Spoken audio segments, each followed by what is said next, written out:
Isa po sa mga pinakamagandang payo na natanggap ko, correct in private, praise in public. Ulitin niyo po yun.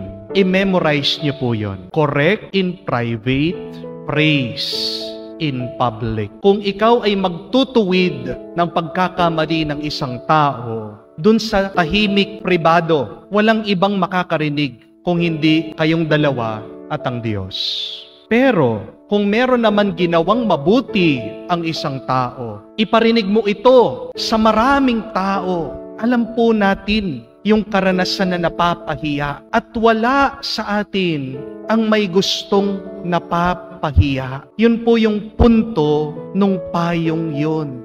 To correct in private. Huwag mo naman ipahiya yung tao. Nagkamali na siya. Huwag mo siyang ida-down pa sa iyong salita, sa iyong kilos at gawa.